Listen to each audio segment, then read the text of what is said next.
The music was really good. DJ Fuego, he was great. He really knew how to get the party started, and he went with the flow, and he knew when it was the right time to change the music and how to make sure that everybody was having a good time.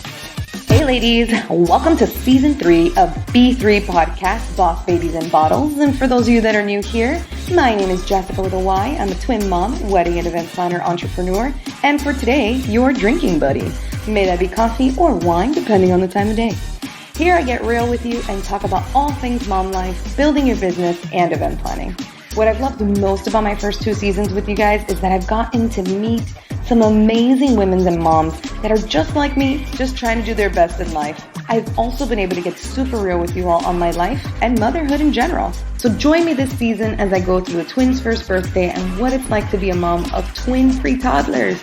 I'll also be having some amazing special guests and going through some of my best wedding planning stories too. So grab your favorite bottle or drink and let's get this party started.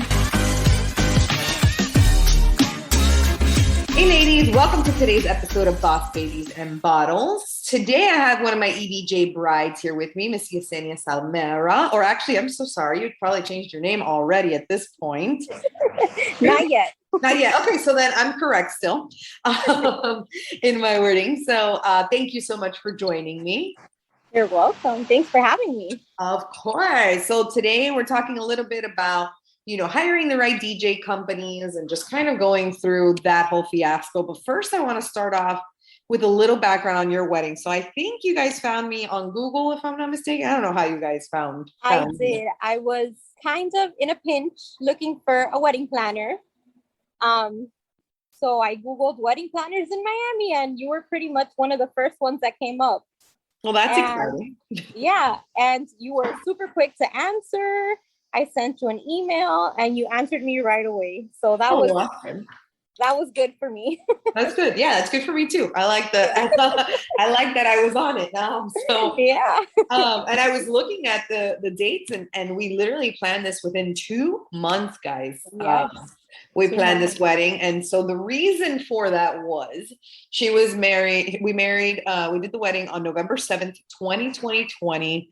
Right. And the coming off of the pandemic-ish, not really, but for Florida, yes. Yeah. And she actually had a backyard wedding. We did it at the house after 2 reschedules at Disney, guys. And they obviously rescheduled you the first time. Then when they rescheduled you the second time, you just decided to say no more. We're not doing it. We're getting married. Yeah, pretty much. I was supposed to get married in May. That was pretty much when the pandemic started. So they canceled it then. And then I had rescheduled it again for September. And they canceled it again. So at that point, I just said, you know what? Let's just do it in the backyard of the house. And whoever wants to come will come. Exactly. And that's what we ended up doing. And it was great because I remember at the end, you even told me that your thought was always to get married in your parents' backyard. And that's what you ended up in. So that was my initial thought when I was getting married was like, oh, I have a backyard wedding. And then my mom convinced me to do it in Disney. And I was like, okay, let's do it in Disney. But then with the pandemic, it ended up being in the backyard. Yeah. And you know what? It was absolutely beautiful. So it really it was beautiful because till this day, everyone is still talking about that wedding. It was a lot of fun. I had a blast. I mean, I can't even imagine, especially, coming off of, again, not really coming off the pandemic, but kind of for us, really just nice to have people together. Yes. And hear music. I mean, it had been so long, I feel like, since a lot of that was the first time that we all got together, that we all saw each other. Yeah. The whole family got together and it was a big party. It was a great time. It was. And so I loved that for sure. So that's a little bit of a background of Yesenia. So we really had to dive in super quickly to get this whole entire wedding planned within these 2 months. And there's a lot of logistics of planning a backyard wedding. Yes. Which a lot of people don't understand. The first one, you're in a neighborhood, so it's not like you're in an open space. So we had to figure out parking. Yep. So not only guest parking, but vendor parking. People don't realize how much parking it takes. Yes. We had cars everywhere, literally. Yeah.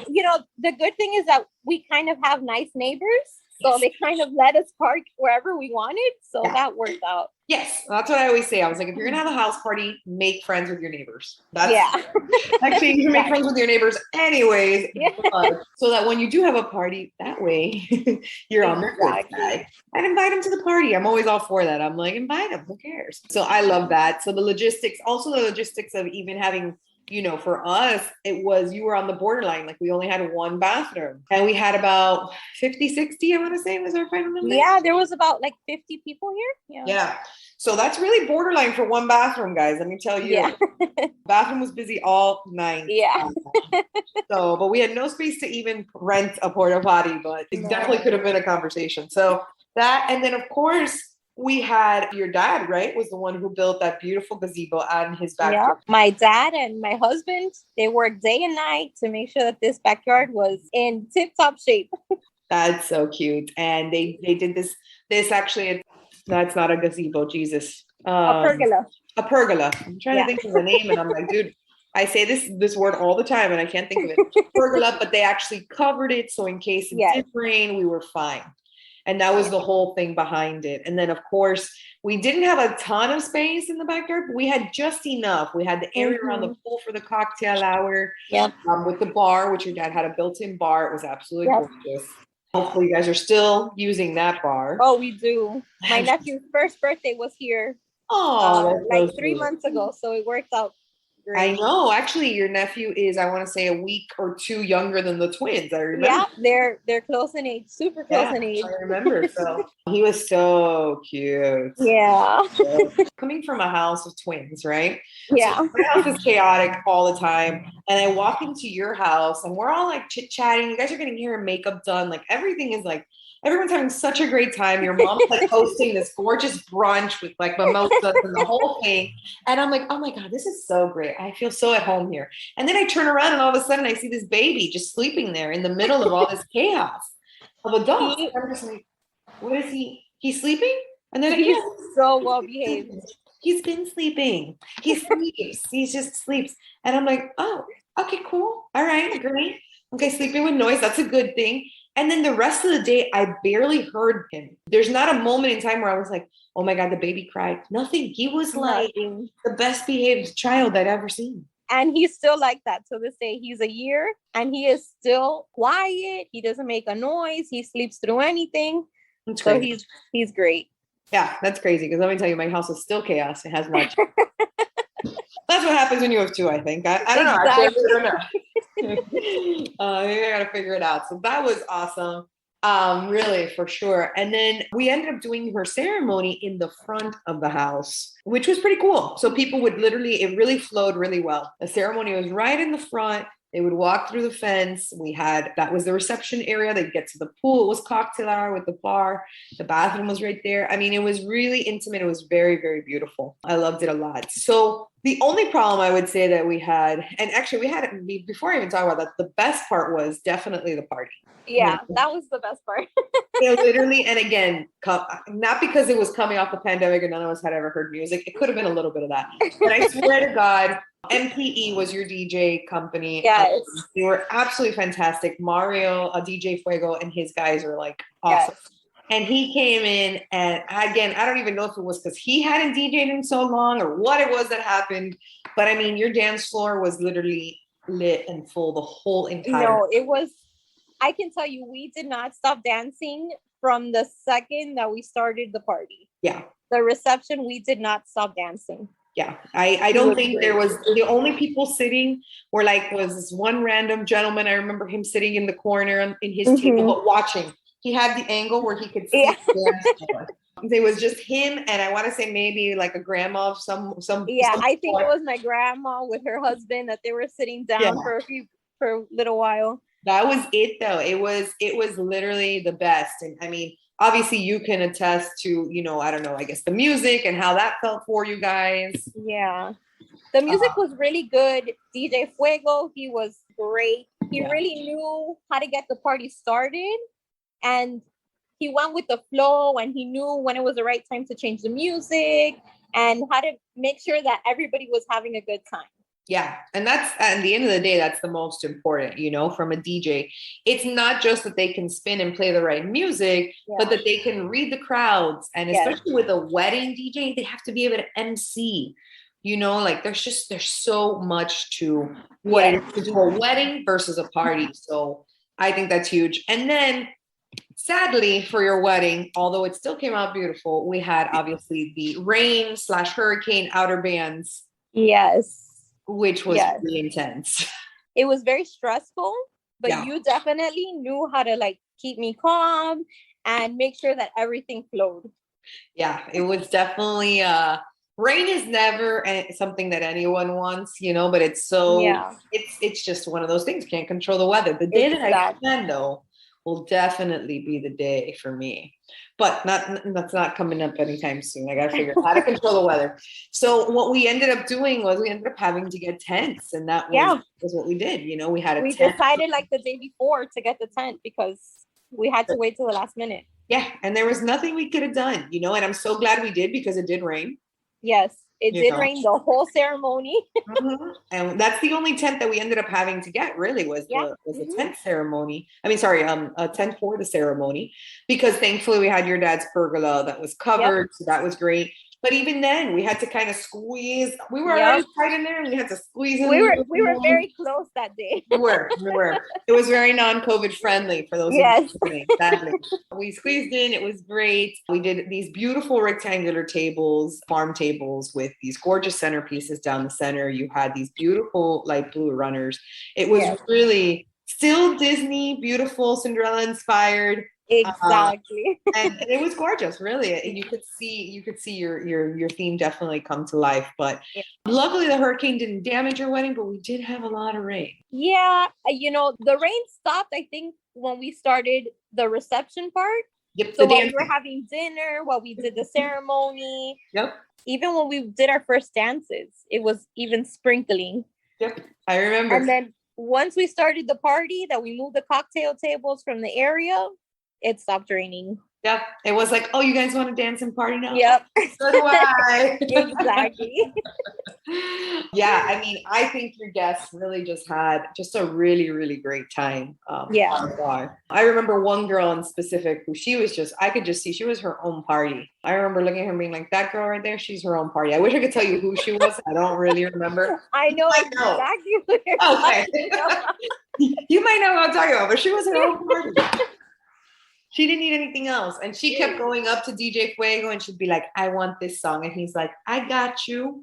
And she was literally just having the time of her life alone. Yes. Yeah, well, that's good. We need people like that in the world for sure. Exactly. Especially in the pandemic, that was definitely needed. Yeah, I agree. And so I actually, because it's a house party, you guys had no real end time, which is nice for sure. Exactly. So I remember departing with my team. I can't remember what time, probably right before you guys were about to end. And then I get a call from DJ Fuego himself, where he's like, hey, so the best man fell in the pool and the ambulance is here. And I was like, I'm sorry, what? I just left. I need to get home to my kids. And he's like, yeah, the ambulance is here. And I was like, what just happened? Can you walk us through what happened? So we were all pretty drunk at this point. I'm sure. We didn't know what time it was. We didn't know anything. So I initiated the pool. So I would get into the pool because I was like, yeah, it's my wedding. So I'm going to get in the pool. And it was like sprinkling anyway. So I was like, I'm just going to get in the pool. So I got in the pool. Then everybody started following me little by little into the pool. The best man didn't want to get in the pool. So then, when drunk people are like, come on, let's get in the pool. Let's get in the pool. Alcohol and pool do not mix. Exactly. Yeah. So then they started grabbing him and trying to throw him in the pool. And he did. He ended up in the pool, but he got hurt. Not bad. He hurt like his ribs. His ribs. Yeah, his ribs. His ribs, just his ribs. He just hurt his ribs. No worries, not that bad. There was no blood. There was anything like that. So that's good. That's true, because had he hit his head, Even if it wasn't big, there would have been blood, and that would have been really scary. Exactly. So, he kind of like lost his breath. Yeah. So at that point we were like, okay, let's call the ambulance, just in case. Yeah. That pretty much ended the party. Yeah, let's call it a night. That's probably better. Exactly. Let's call it a night. I think we went too hard. Too hard on day one. Doesn't that happen, everybody?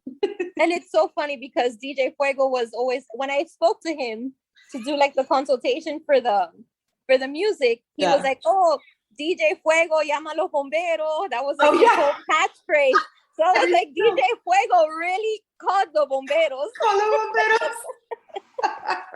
This is true. This is his tagline. DJ Fuego, llama los bomberos. That's so, oh my God. I didn't even think about that. How hilarious. So I was like, for real, DJ Fuego called los bomberos. Yeah, we really need it this time. Yeah. Oh, that's awesome. Oh my God. Yeah. When he called me, I swear to God, I was probably almost home. So I had just left your house, like probably 30 minutes before that. And like, I'm like, oh my God, Mario, do you need me to turn around? Like, do you need me to go? And he's like, no, I think he's fine. And I said, you think? Like, what? Like, where are we? Like, how long ago did this? I'm like asking him questions. He goes, the ambulance is here. We're fine. And I was like, oh my God.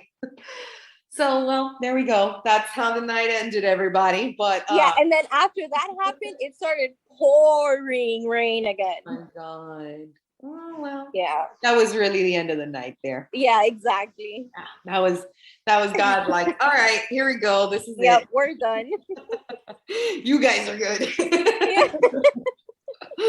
We're calling it a night. Oh my God, that's awesome. So definitely, guys, don't mix alcohol in pools. That's the key lesson on this.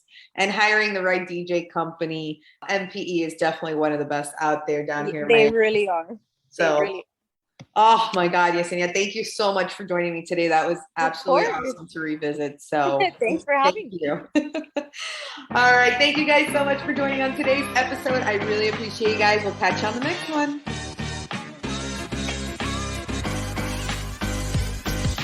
Thank you, as always, for your love and support. The Breathe 3 podcast wouldn't be anything without you. Make sure, if you haven't already, please subscribe and review the podcast. And make sure to look me up on Instagram at EBJ Events or canal.twins to stay up to date on upcoming special events and exciting announcements I might have. See you on the next one.